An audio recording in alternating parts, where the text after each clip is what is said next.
ఆత్మ సంబంధమైన కొంతమంది యేసుప్రభువుని తెలుసుకున్నా కూడా వారి భక్తి శరీర సంబంధమైనదిగా ఉంటుంది. గలతీయులకు రాసిన పత్రిక 5వ అధ్యాయం 16వ వచనం, నేను చెప్పినదేమనగా ఆత్మానుసారముగా నడుచుకొనుడి, అప్పుడు మీరు శరీరేచ్ఛను నెరవేర్చరు.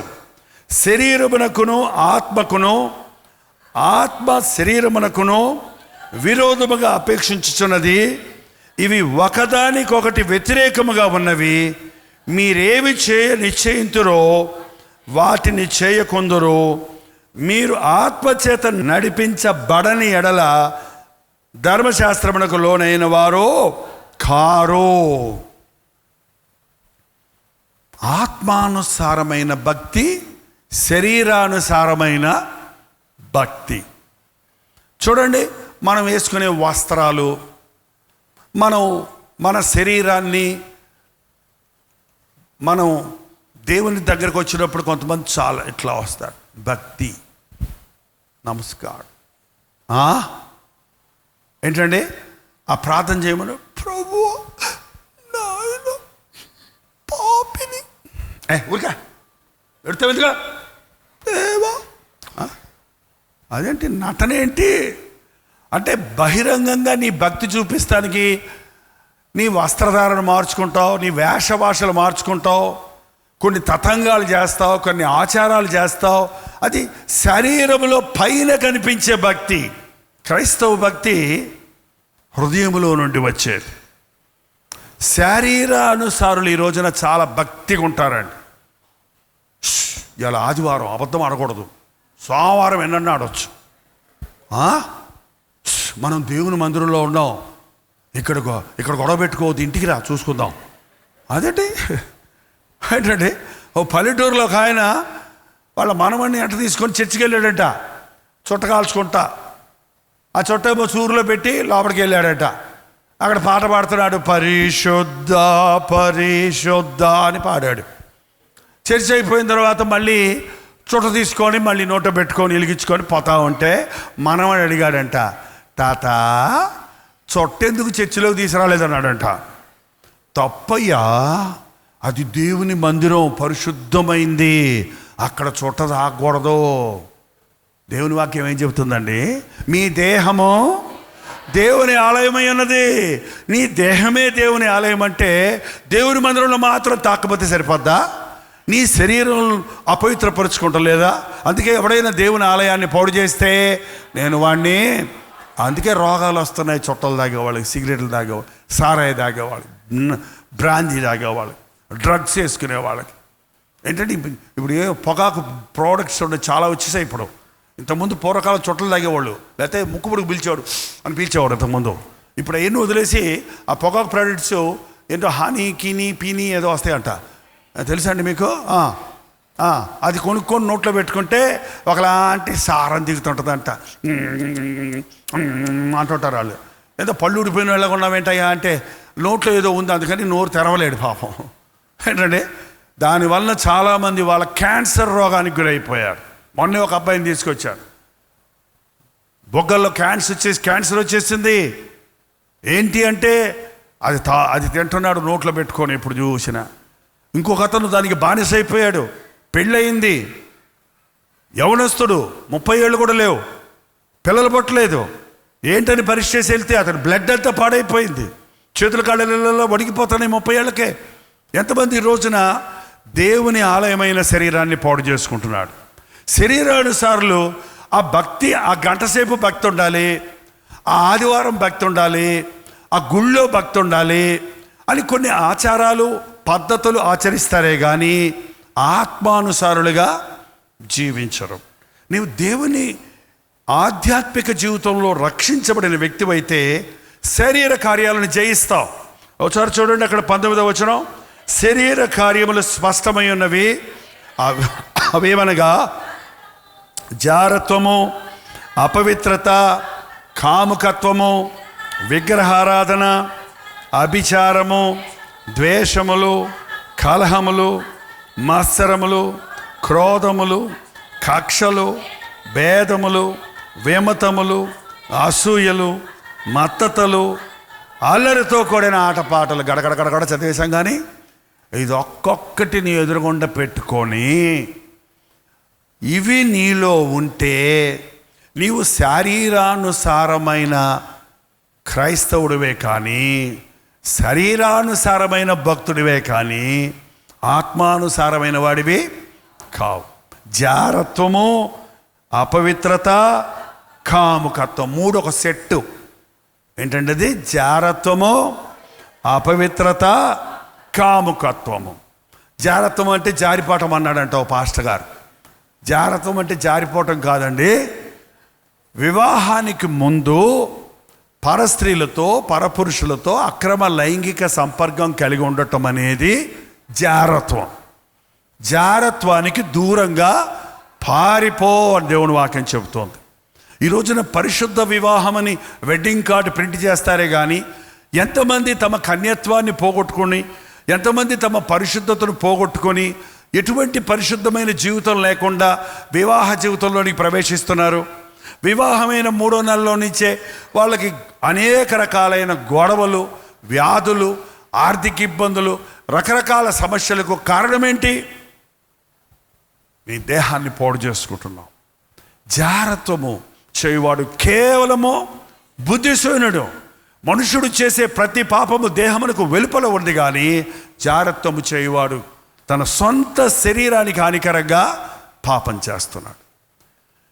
వివాహమైన తరువాత వివాహ బంధములో కాకుండా, అంటే భార్య భర్తల మధ్య కాకుండా పరపురుషులతో పరస్త్రీలతో అక్రమ లైంగిక సంపర్కం కలిగి ఉండటం అనేది వ్యభిచారము. వివాహమైన తర్వాత పవిత్ర బంధానికి బయట చేసేది వ్యభిచారము. వివాహం కాకముందే దేహాలను పాడు చేసుకోవటం అనేది జారత్వము. దేవుడు జారులను, వ్యభిచారులను తీర్పు తీర్చక మానడు. నువ్వు వ్యభిచార కార్యంలోనే ఉంటూ, జార కార్యాల్లోనే ఉంటూ భక్తిగా ఉన్నాను అనుకుంటే, పాపం చేసి స్నానం చేస్తే పోద్దనుకుంటున్నారు కొంతమంది, పాపం చేసి పాపాన్ని కడుక్కుంటే పోద్దనుకుంటున్నారు కొంతమంది. కానీ పాపం నీవు క్షారముతో నీవు కడుక్కున్న, విస్తారమైన సబ్బు రాచుకున్న నీ దోషము నాకు మరకవలే కనబడుతూ ఉంది. భక్తే బతుకే అనుకుంటున్నారు. కాదు, నీవు నిజంగా ఆత్మానుసరుడు అయితే ఈ శరీర ఇచ్చలను నీవు జయిస్తావు. కాముకత్వము, జారత్వము, అపవిత్రత ఈ తరం వ్యభిచార తరం అని పిలువబడుతూ ఉందండి. ఏం తరం ఇది? వ్యభిచారపు మాటలు, వ్యభిచారపు పాటలు, వ్యభిచారపు దృష్టి, వ్యభిచార మనస్సు, వరసవాయ లేకుండా చిన్న బిడ్డలను మానభంగం చేయటం, అత్యాచారాలు చేయటం, అక్రమం చేయటం, సమూహంగా రేప్ చేయటం, ఇవన్నీ చూసినప్పుడు ఎంత పెచ్చు పెరిగిపోతుందో పాపం ఈ లోకంలో ఈ రోజున చూడండి. శరీరాన్ని ఇచ్చలతో మనిషి నిండిపోయి మృగము కంటే నీచంగా ప్రవర్తించడం చూస్తూ ఉన్నాం. అపవిత్రమైనటువంటి కార్యాలు. ప్రభు చెప్పాడు వ్యభిచారము చేయవద్దన్న మాట మీరు విన్నారు కదా. నేను మీతో చెప్పినది ఏమనగా, ఒక స్త్రీని మోహపు చూపుతో చూచు ప్రతివాడు అప్పుడే తన హృదయంలో వ్యభిచారం చేస్తున్నాడు. ఒక స్త్రీని లేక ఒక పురుషుని నీవు తప్పైన దృష్టితో చూసినప్పుడు నువ్వు వ్యభిచారివి. దేవుని దృష్టిలో వ్యభిచారం చేసిన వాడు అవుతున్నావు. ఈ అపవిత్రమైనటువంటి ఆలోచనలు.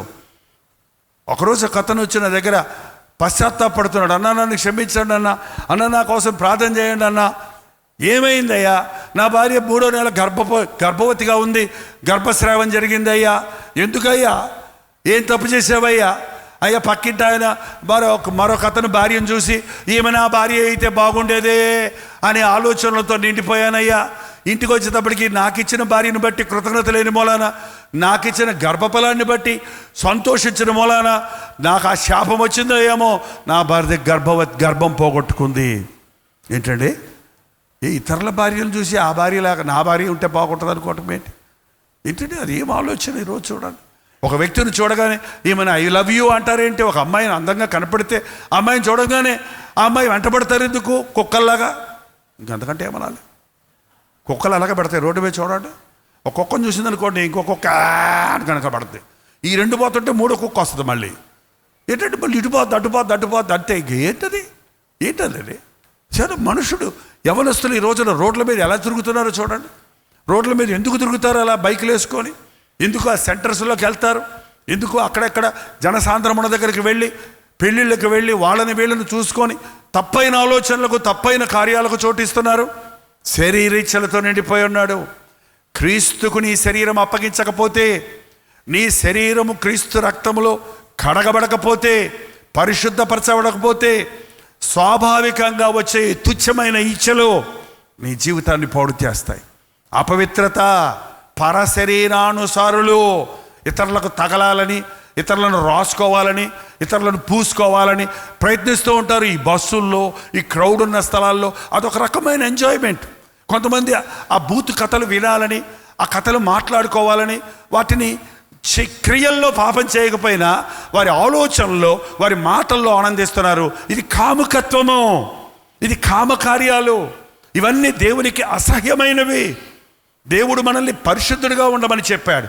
మీ ఘటాన్ని పవిత్రంగా కాపాడుకోమని దేవుడు చెప్తున్నాడు. తెస్సలోనికీయులకు రాసిన పత్రిక, తెస్సలోనికీయులకు రాసిన మొదటి పత్రిక 4వ అధ్యాయము 5వ వచనము. మీలో ప్రతివాడును, 4-5 వచనాలు. మీలో ప్రతివాడును దేవుని ఎరుగని అన్యజనుల వలె కామాభిలాషయందు కాక, పరిశుద్ధత యందును ఘనత యందును తన ఘటమును ఎట్లు కాపాడుకొనవలెనో అది ఎరిగి ఉండుటయే దేవుని చిత్తము. మీలో ప్రతివాడు లోకస్తుల్లా కాక, ప్రకృతి సంబంధమైన మనుషులుగా కాక, శరీర సంబంధమైన మనుషులుగా కాక, పరిశుద్ధత యందును ఘనత యందును తన ఘటమును, ఘటం అంటే ఏంటి? తన శరీరాన్ని అలాగూ కాపాడుకోవాలో ఎరిగి ఉండుటయే దేవుని చిత్తము. యేసుక్రీస్తుని నమ్ముకున్నవాడు తన శరీరాన్ని పవిత్రంగా కాపాడుకుంటాడు, తన దృష్టిని పవిత్రంగా కాపాడుకుంటాడు. యోబు అన్నాడు, నా కన్నులతో నేను నిబంధన చేసుకుంటుని, కన్యకను నేను ఎలాగో చూతును. ఏంటంటే, ఒక స్త్రీని చూచినప్పుడు నీ ఆలోచనలు చెడిపోతే, ఒక పురుషుని చూచినప్పుడు నీ ఆలోచనలు తప్పైతే అది పాపం అన్న సంగతి నీకు తెలుసా? సెయింట్ ఫ్రాన్సిస్ అనే భక్తుడు రక్షించబడిన తర్వాత ఎక్కడైనా శరీర తలంపులకు చోటిస్తానేమోనని చెప్పి స్త్రీలను చూచినప్పుడు వాళ్ళ కళ్ళల్లో కళ్ళు పెట్టి చూసేవాడు కాదట, పైకో కిందకో చూస్తూ మాట్లాడేవాడంట. అంతే. కీడుగా కనిపించడానికి దూరంగా ఉండమన్నాడు దేవుడు. నీవు ఆత్మానుసారుడు అయితే నీ శరీరాన్ని, ఘటాన్ని పరిశుద్ధంగా కాపాడుకుంటావు. ప్రార్థన. ఇంకా నేను ప్రకృతి సంబంధమైన భక్తిలోనే ఉన్నానయ్యా, మూఢ భక్తితోటే ఉన్నానయ్యా, ఆచార భక్తిలోనే ఉన్నానయ్యా, ఇంకా నేను శరీర కార్యాలు జయించలేని స్థితిలోనే ఉన్నాను. ఈ రోజు నుంచి నన్ను ఆత్మానుసారుడిగా మార్చు. నీ పరిశుద్ధాత్మను నా మీద కుమ్మరించి నన్ను పవిత్రపరచు నాయన. నా శరీరపు ఆలోచనల నుండి, శరీరపు కార్యముల నుండి నన్ను విడిపించు అని దేవునితో ఒప్పందం చేసుకుందాం. నోరు తెరిచి మీరు ప్రార్థిస్తే దేవుడు వింటాడు. నోరు తెరిచి దేవునితో ఒక్క మాట చెప్పండి. 2 చేతులు పైకెత్తి, నన్ను దీవించయ్యా, నన్ను ఆత్మానుసారుడిగా మార్చుడాయనా అని ప్రార్థన చేద్దాం. పరిశుద్ధుడా, ప్రేమగల తండ్రి, ఒక్కసారి మమ్మల్ని చూడు నాయన. కలవర దర్శనం కార్యక్రమాలను వీక్షిస్తున్న మీరు ఎక్కడెక్కడి నుంచో ఈరోజు నువ్వు పిలుచుకున్నావయ్యా. నీ సన్నిధానికి ఎన్నో ఆశలతో వచ్చారయ్యా, అవసరతలతో వచ్చారయ్యా, స్వస్థపడాలని వచ్చారయ్యా, సమస్యలకు జవాబులు దొరకాలని వచ్చారయ్యా, నీ దీవెనలు పొందాలని వచ్చారయ్యా. ఎవరిని వట్టినే వదిలిపెట్టొద్దు, ఎవరు వట్టి చేతులతో తిరిగి పంపొద్దయ్యా. ఒక్కసారి నువ్వు మమ్మల్ని దర్శించుము నాయన, అభిషేకించుము నాయన. ప్రభా, నా శరీరంలో రోగం ఉన్నదని డాక్టర్లు నాయన ఫైబ్రాయిడ్స్ ఉన్నాయని చెప్పారు, థైరాయిడ్ ఉందని చెప్పారు, క్యాన్సర్తో బాధపడుతున్నాను, ఉబ్బసముతో బాధపడుతున్నాను, శరీరంలో రకరకాల బాధలతో వేదన పడుతున్నానన్న వారిని నాజరుడైన యేసుక్రీస్తు నామములో స్వస్థపరచుచున్నాము నాయన. నీవు పొందిన దెబ్బల ద్వారా ఉన్న స్వస్థత కలుగజేయి తండ్రి. తండ్రి నీవే సహాయం చేయి నాయన. ఇంకా ఎవరెవరు ఏ హృదయ స్థితిలో భార్యాభర్తల మధ్య సమాధానం లేక విడివిడిగా బతుకుతున్నారో అట్టి వారి హృదయాలతో నీవు మాట్లాడు నాయన. ఒకరినొకరు క్షమించుకొని సహించుకొని కుటుంబమును కట్టుకొనినట్లుగా పరిశుద్ధాత్మ సహాయమును దయచేయము తండ్రి. ఏ కుటుంబంలో ఏ కీడుందో, ఏ భయం ఉందో, ఏ చీకటి శక్తుల ప్రభావం ఉందో వాటిని నజరుడైన యేసుక్రీస్తు నామములో పారద్రోలుచున్నాము తండ్రి.